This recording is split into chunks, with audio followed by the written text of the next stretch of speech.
Hi everybody, it's Christina from Pretty Distressed. Welcome back to my channel. In today's video, I'm gonna be taking these raw, unfinished stools and giving them a custom look to go with a table I redid a while back. So if you wanna see how I got this custom look for these stools, just keep watching.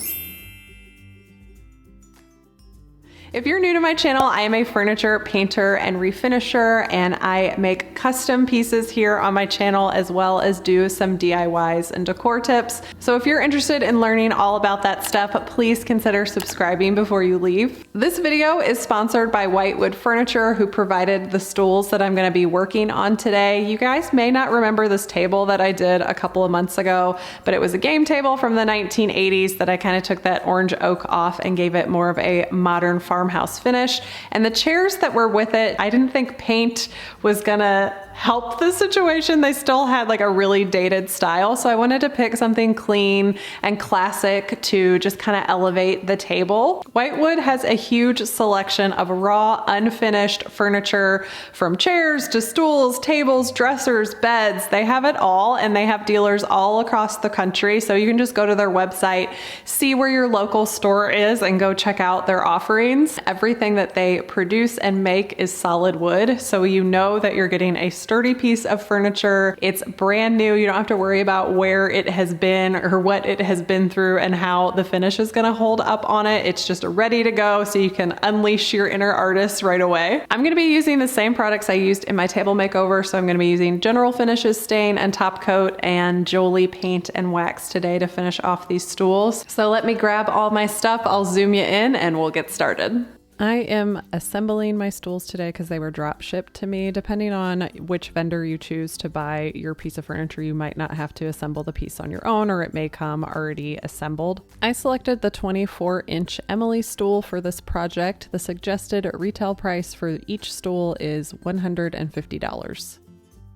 I'm going to start with the seats. I did not assemble those onto the chair because I thought they'd be a little bit easier to refinish separate since I am going to be staining them. So I'm just wiping them off with a tack cloth to make sure that they're dust free. I'm going to be using General Finishes water-based wood stain in Greystone, the same stain I used on the table to finish off these seats. My stain has been sitting for a while, so I'm just going to give it a big stir to make sure that everything is incorporated, all that color is mixed evenly. I ended up adding a little bit of distilled water to it just to thin it out a little bit so that I could work with it for a little bit longer. You can also use General Finishes extender to do this. I put on some nitrile gloves to protect my hands, and I'm applying this with a foam applicator today. So once I had my stain all prepared and mixed, I am just going to paint this on full strength. You don't want to go too thick because my first seats I went really thick, and then you just have to wipe and keep wiping and wiping it off. So you definitely want to cover all that wood, but it's okay if you can see through it a little bit like you do here. Application is really easy. You just paint it on, as you can see me here, and I like to go with the grain to make sure that that stain is getting in there. Whitewood furniture is actually made out of a wood called parawood, which is a rubber tree, and it's very similar to refinishing maple or birch. I found it was really easy to work with and took the stain really well. Once I had the whole seat covered with stain, the next step is to wipe back all the excess. So I have a bunch of these shop towels all folded up in the corner, and I am just wiping back the excess stain that's on top of this seat. I have my bucket beside me so I can just dump my dirty ones in there and grab a clean one as they get all filled up with that stain. You don't want to use a t-shirt. You want to use something that's really absorbent. T-shirt is just going to push all that stain around, and you really want something that's going to absorb that excess stain, so these shop towels work great. I am going for a rustic kind of uneven finish here like I did with the table. That's the type of finish that I like. If you're looking for something smoother and a little bit more uniform, you definitely want to sand this a little bit before you start with a 120 and then with a 150. And before you stain, you could also put down some of their natural colored water-based wood stain, which is going to act like a conditioner. Here I'm doing the sides of the chair, and I like to do this separate from doing the whole top because it does take the stain a little bit faster, I've found. So I just like to save this part for after I've done the whole top so it doesn't get too dark.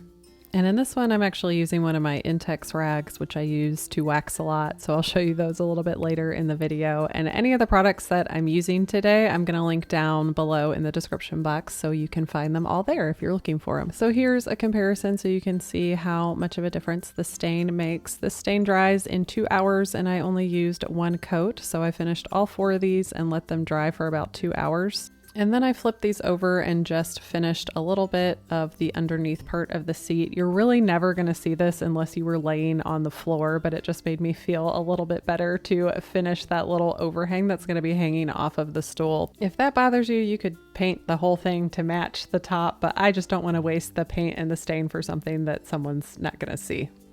So now I'm moving over to the actual base of my stool and I'm just cleaning that up, getting ready to paint. I'm going to be using Jolie paint in Gesso White, just like I used on the apron of my game table. And I'm going to be doing a hand painted finish, the basic finish with the Jolie small signature brush. To prepare my paint, I just shake it up and I am adding a little bit of water into my can just to thin it out just a tad, and I'm stirring all that up to make sure my pigment is distributed evenly. I typically do not spray directly in the can like that. I usually take it in an outside container to do that, but there was only half a can of paint left since I used this on the table earlier, so I knew I was going to use all this paint to work on this project. So that's why I'm adding my water directly to the can. I know you normally don't see me doing that, so just to answer that question before I get it. Like I mentioned, I am going for a hand painted look because I did the basic finish like this over on the pedestal that I'm trying to match from that game table. So that means I'm just painting in every direction on here with little small expressive strokes, nothing too crazy, nothing like really thick and textured, but definitely not a smooth finish. And since I'm going for that hand painted look, I really didn't do anything to prep these chairs. I didn't do any additional sanding. If you were going for a smoother look, I would definitely recommend sanding it a little bit, as well as sanding in between coats. And you could even use a paint sprayer. I recently used a paint sprayer on a set of chairs. I'll link that up above so you can see that. And that gives a super smooth finish and it actually goes really fast too. But here again, like I said, I'm doing a hand painted look with a little bit of texture in there. So that is why I'm using the brush and I'm using the technique that I'm using today. Since this is raw unfinished wood, I really noticed that that first coat was soaking in a lot more as opposed to painting over an existing finish, which I do a lot of here on my channel. So I think it did use a little bit more paint than I'm used to on that first coat, but the coverage was really great because of how light the wood is and how much it was absorbing into the wood. The only thing you want to watch out for on this first coat is just drips, especially on chairs. They can drip a lot because you're getting in a lot of these little detailed areas. So just make sure you're smoothing those out as you go so you don't have to fix them later. Okay, while these dry for about 20 minutes to an hour, I'm going to hop over and use my top coat on my seats. I'm going to be using the General Finishes High Performance Flat. This is a water-based top coat. It's one of my absolute favorites. You'll see me use this on my channel all the time. It gives great protection, but it also gives a very flat finish and makes the wood just look absolutely beautiful. So I just had given it a big stir. I'm going to be applying it again with a clean foam brush, the same type of applicator I use to put on the stain. And with the top coat, I like to start on the sides so that if I get any drippage from when I do the top of the seat, I can just wipe that up really easily. So I'm just doing the edges first, and then I'm going to move to the top of my seat. My tips for working with this top coat is to work in very thin layers to make sure that you're going with the grain. I go back and forth, but I don't brush back a whole ton. I just put it on and then kind of smooth out and move on to the next section. This is really white and milky when you put it on, but it will dry down flat and clear and very matte, and it's really forgiving when it dries down. So if you see a lot of streaks when you're putting it on, don't freak out, just let it dry, don't overwork it, and you will be really happy with the results when you get finished. This is water-based, so it's not super stinky, but always work in a really well ventilated area or wear a respirator just to protect yourself. Once I got all the top coat on the top of the seat, I just went back around to make sure there weren't any drip marks on the sides, which you will see some, so make sure you smooth those out. And then I'm putting this in a Ziploc bag so that it won't dry out in between coats. We're gonna let this dry for 2 hours and then I'll come back and do 2 additional coats. So now that these have set for 2 hours to dry, I'm just grabbing a very fine sanding block. This is a 320 and I'm lightly sanding, very light pressure, back and forth with the grain. It's just kicking up a little bit of dust. As you can see, that's how you know that it's dry. What this is going to do is create some teeth for the second coat to stick to, and it's just going to smooth out any imperfections that you have. But again, I'm using such light pressure, not pushing down at all, because I don't want to remove or take back any of that stain, especially around areas that are raised or lifted. And you also want to make sure that you're doing the sides as well. From here, I'm just taking a tack cloth and wiping back that dust before I add my additional coats. And the second coat is just going to go on the exact same way that I put on the first coat.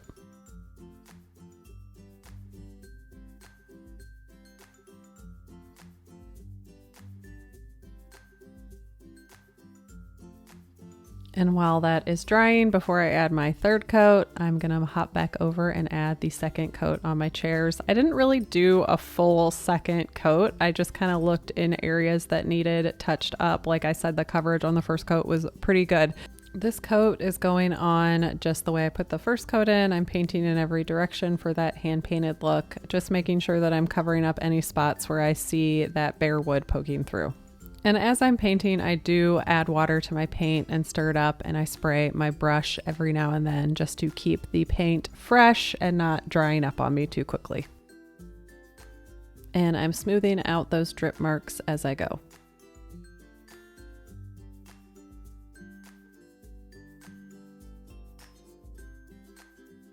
And while my stools are drying, I'm going to hop back over to the seats and do that third coat of top coat, just like I did the second coat.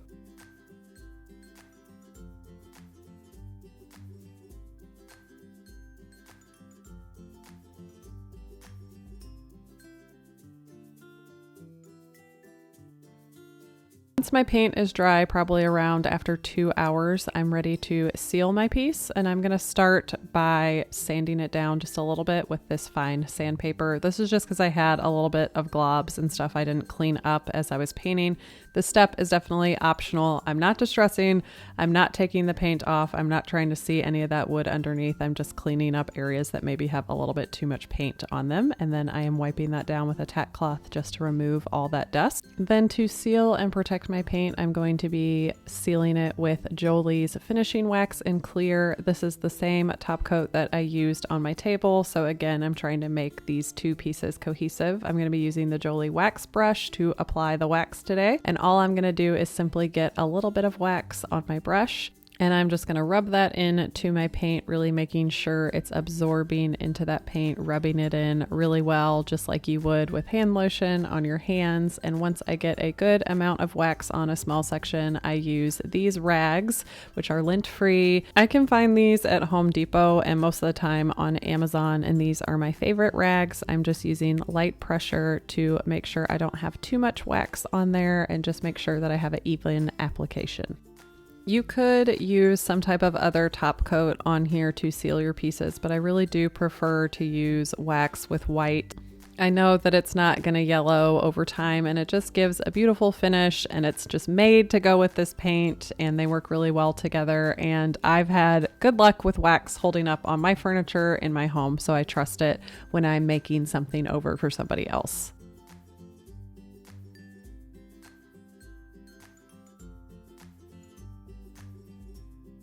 As my cloth gets loaded up with wax, I do switch it out for a clean one, so I probably used about 4 or 5 on this entire project. I like to leave mine matte, so I usually don't buff it, but if you want a little bit of sheen out of this, you can come back after it dries in a couple of hours and just rub with a clean cloth and you'll get a little bit of sheen. I let everything set overnight to make sure it was completely dry and ready to go before I assembled the top. So here I'm just putting on the top and I'm checking the spacing on both sides to make sure that it's centered and on there correctly.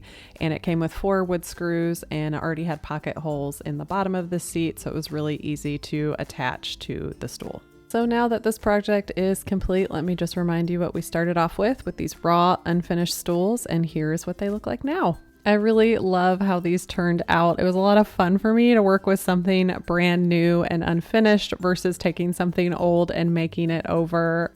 It gives you a lot of assurance knowing that it's made out of solid wood. You don't have to worry what it's been through or where it came from. I knew the paint and stain were going to adhere great to this raw wood, and I didn't have to strip back an existing finish like I did with the table. And it was fun to mix the best of both worlds, old and new, together and get this brand new look for my client. And I hope she gets a lot of use out of this table and these chairs. Thank you guys for watching this video all the way to the end. I hope you enjoyed it. Thank you to Whitewood Furniture for sponsoring today's video. I'm gonna link their website down below in the description box so you can check out all the furniture that they offer. And they recently launched their own YouTube channel where they are painting and staining and finishing pieces as well. So you should go give them a follow over there. If you did like today's video, please give me a thumbs up before you leave, or you can ask any questions that you have down in the comment box below. I'll be back with another project soon. Thank you again for being here, and I'll see you guys next time.